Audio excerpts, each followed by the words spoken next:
please check out this video sponsor, which is Squarespace.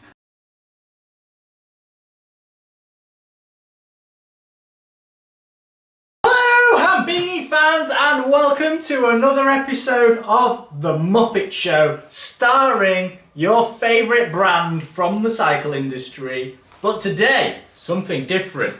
We have an Elves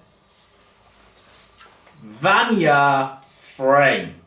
Now this is a bit of a different one because it goes some way to answering one of the queries or questions that people regularly put in the comments, in the sense that, has Hambini got a special? Well, this one was bought by a person who described himself as a Welsh and he sent this in. So one of the viewers, so effectively has bought it anonymously, has bought this and then sent it in for it to be checked. Now this frame, you can usually find it on AliExpress, and there's obviously the Elves website. It's a bit of an unusual one because it's, in this day and age, it's rim brake, and I guess the other two headline figures are the weight. I mean, it is seriously lightweight, and there's some marking on here that says one piece moulding technology. So we'll go through all of that in a minute. So this is everything you get with the frame. So you've got frame, seat post, some accessories. So you've got a headset, a bottom bracket, spare gear mech hanger, like a cover for the seat post, and some cable out holes. And this is the fork. So as I said before, Elves, I think it's a Chinese company, but I'm not quite sure. But on the wording here, it says designed and engineered in Taiwan, and then it says painted in Hong Kong. The frame itself is carbon construction. I guess the headline thing on here is there's a sticker on the top that says one piece moulding. Now when I shoved the camera down the various orifices, and I'll show you some of that later on, it is a very different type of construction. You can't really see any joints, but you know, we'll cover that a bit later. The bottom bracket is BB86, so that hole there is nominally 41 millimeters. Rim brake is, the cable routing is semi-internal, so it starts off over here from the handlebars, and that's not internally routed, and to be honest I think that's a good thing. And then it comes through the down tube. There's mechanical and Di2 options, so you've got this one here, which is just the front mech if you're using a cable, and then over here is the rear mech. The bike uses just standard quick release, so there's nothing elaborate in there. The gear hanger, if I can get that off. Gear hanger is, I had a look on the internet, and this seems to be a fairly standard type, so there's nothing special about it. The seat post is just carbon construction. It's a round seat post, and you've got a micro adjust there, and I'll talk you through that in a minute. And the fork is here. Again, I'll talk you through that in specific detail. So this is the fork. Let's get that off. The carbon construction, it's got a UCI sticker on it, ELV VANRD. It's a Vanyar specific fork, and it tips the scales out about 350 grams. Now the fork itself, overall it looks okay. I've shoved the endoscope or boroscope through the bottom, it looked fine. There's nothing really on the face of it wrong with it. The bearing surfaces, again, they look all right. Not really much to say about that. The tapered bearing that goes on, so chamfered inner edge, that fits on, and the fit is very good. So there's nothing really much to say about that. At the very corners, I mean, the paint where the QR goes through is a bit scabby, but that's me really being picky. So this is just a close-up of the paint. You can see where it's gone off. It's a bit scabby around there, and again it's a bit scabby around here as well. Seat post is round design, which in this day and age I guess is a bit rare. Even the lightweight bikes tend to have a profiled seat post. It's good to see. We've got some like roughened surface here, so the likelihood of it slipping is quite slim. That sort of decal is quite nice, and there's a checkered finish underneath it, so again it just looks visually good. The seat post itself is aluminium. I think it's die cast aluminium, but it's cast aluminium of some description. The fixings are mild steel. They appear to be of Chinese specification looking at the markings on the outside. I've had a go at them with an Allen key and they looked okay. Again, there's not really much to say about that. I mean, the anodizing looks good. So this is the frame weight. It's roughly 950 grams, 140 grams. It's a bit erratic because how this is mounted to hold it. So this is the top bearing landing for the headset, and you can see that famous, well not famous, but the sticker that was on about that says one piece moulding technology, OPM tech. Now on the face of it, it might not quite show it very well on the camera. This is not quite perfect. It doesn't look to be perfectly in line, but when I've measured it, it's okay. What's more of a problem is the landing for the bearing. That's not great. I mean, it feels fairly smooth, apart from round there where it's rough. But this is the bearing, and I've checked this for size, and that's okay. When you put it in, it's actually slack. So it moves around quite a bit, and I don't know if it's obvious, but I'm moving that laterally that way. There's a gap in there that's probably, I'd say, getting on towards 0.1 millimeters. Might try and see if I can get something in there just to show you, but it's slack on that one. This is the lower headset bearing. There's no issues with this one. This one goes straight in. Fits quite good. The only thing I would say is round here is extremely thin. I'd say it was almost verging on possibly a defect round there. I don't think it's going to put you in hospital, but it does look like a material defect. I mean, it can only be probably about 1 millimeter or 2 thick around there. This is the wedge seat clamp. That tape's just there. I mean, it's not my bike. I don't want to remove it all. It's a good fit, and it's all knurled, so yeah, that's good to see. The fit and finish in there is actually, pretty good. You can access that bolt from below. Again, I'm not going to take that out just because it's not my bike frame. It's the rear brake mount. It's a bit scabby round there, but I mean it's visual rather than mechanical. This is the rear dropout. The fit round here is crap, but other than that, the fit, the actual dropout is fine.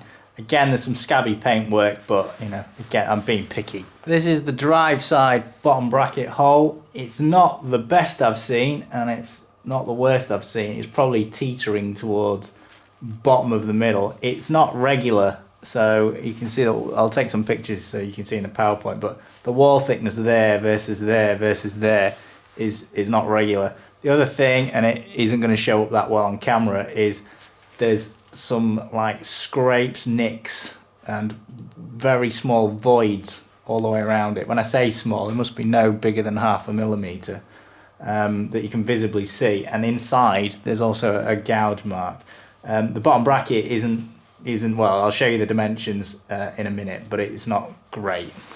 This is some of the other stuff that you get with it. So this is the headset box that you kind of get. It's generic. There's no sort of brand name on it at all. There's 2 bearings. There is the smaller top bearing because it's a tapered steerer fork, and the lower bearing, both chamfered on the insides to give you the preload. There's nothing really wrong with these. I've measured them up and they're fine. The anodized top cap with a couple of steps in it to go around the bearing. Again, no issues with that. I haven't tested this, but this is the compression cap that goes on the top. Again, I mean, it looks fine. And there's a compression washer that goes on the top as well. Again, no issues with that. This is the Elves BB86 thread together bottom bracket. It will do Shimano, and also they've set it up for GXP. So inside you get a couple of like shims to put onto the non-drive side bearing, and that will take you through to GXP, which is 22mm nominally, although SRAM's manufacturing tolerances are also garbage and might not work. Right, so in here we've got, there's the shims that come with it, and this is the external. So if you're running Shimano, you just use that. If you're using GXP, which I guess is now become an obsolete standard, you use that as well. The bottom bracket itself, if I was going to be charitable, I'd say it was okay. If I'm honest, I think it's crap. It's also garbage. You might be thinking, well, you would say that, but I mean, when you spin it, if I put that up to the microphone, you can hear it. It's just rough. That side's okay, but that side, there's something not right with it. I think there's a bearing fault in there, defect already. Please check out this video sponsor, which is Squarespace. Squarespace is a versatile service provider that allows individuals and businesses to obtain a variety of services ranging from registration of domain names to running fully hosted e-commerce websites. Squarespace allows you to connect with your audience and generate revenue through gated members only content. You can manage your members, send email communications, and leverage audience insights all in one easy to use platform. You can create a community on your Squarespace website with a fully integrated commenting system that supports threaded comments, replies, and likes. You can use their powerful blogging tools to categorize, share, and schedule your posts too. Squarespace also now incorporates tools from third parties in the form of Squarespace extensions. These new third-party tools can help you manage your inventory, promote products, and streamline bookkeeping, tax compliance, and help you ship items across the globe. Squarespace also integrates with your existing social media profiles. You can display posts from your social profiles on your website, and you can also push website content to your social media channels so your followers can read, interact, and share it too. Go to squarespace.com for a free trial, and when you're ready to launch, you can go to squarespace.com/Hambini to save 10% off your first purchase of a website or a domain. Right, it is that time of the show again. It is time for PowerPoint. Elvis is alive and he lives in Taiwan. By Hambini, aged 5. It is time for the famous pen is working test. Some childish humour there. Right, bit of background. Firstly, I guess the most important thing is the frame was bought anonymously. It was not bought by me. No one had any idea it was going to be sent here. So it is about as anonymous as you're going to get. Sent in by a viewer. And this is an Elves Vanyar frame. It's 54 centimeters rim brake. It's not the brake with the 2 holes in it. Direct mount, it's not that. It's just a single hole. Now, some commenters have suggested it's a miracle cycling frame. So if I show you that website, let's show you that. So this is Elves's website. So this is the frame, and you can see all the details on there. Vanyar 2021. Now they quote weight of 750 grams for a size 46. Obviously this is a bit bigger, but it's a very, very low weight. And this one was a bit heavier, but again, I would say it was a very light frame, whatever said on that. These are the accessories that you get with it. The ceramic bearing bottom bracket, oh my word. Rear mech hanger, and they both have EN certification and ISO certification, so it should have met the relevant safety standards. Sizing's here. Now the Miracle Cycling website is this one, and I think this is the frame, so I'm not actually sure, so someone correct me if I'm wrong, but I think this is it. So this is Miracle Cycling's website. They are an OE for a number of manufacturers. You can go and get a bike frame and then get it painted in whatever colour you want, and you know, they'll do it for you. I'm not saying that the Elves frame is definitely from Miracle Cycling, but a few people in the comments have suggested that. Right, let's go back. Right, so what did the press say? Well, Joe from China Cycling reviewed it a few years ago, 3 years ago, and he also commented on the weight. It is extremely popular in the Far East. So in the Philippines, it seems to be like one of the most popular brands there. And I believe they also sponsor a bike team there. But I haven't really seen any recent reviews, apart from, you know, the odd person who's uploaded something to YouTube. But it doesn't really have any, you know, objective measurements or anything like that. Right, the bottom bracket. So the Shimano spec is 40.95 to 41. I'll put a chart of this bottom bracket on the website so that you can have a look at it. Now this is, well, this is out of the SKF book, and it gives you the tolerance sort of guide. And what I've done is basically put an orange box around where it should be. So we're looking sort of K6 kind of area. K6 is a loose fit, transition fit, so an N fit. Just to give you some background on where that is, the letter A, B, C, D, E, F, they're not all like that, J, K, whatever, denotes how far it is away from the centre line, or the nominal, and then the number after it gives you the tolerance class. So, for example, a number 5 is more accurate than a number 7. So that's where that comes from. So if you look, H10 here is a huge boundary. It's basically like using a hacksaw. H7 here starts off in the same place, but the tolerance range is smaller because that second digit is smaller. Sorry, the first digit or the second character. Right, this is the bottom bracket. Now you can see some of the defects that I've sort of highlighted in here. I mean, it wasn't particularly round either, but I mean, I've seen worse. So you can see here there's a defect there, there's another one there, like almost chips that have come out of it. And this, it almost looks like someone's put a Dremel in there and Dremeled away.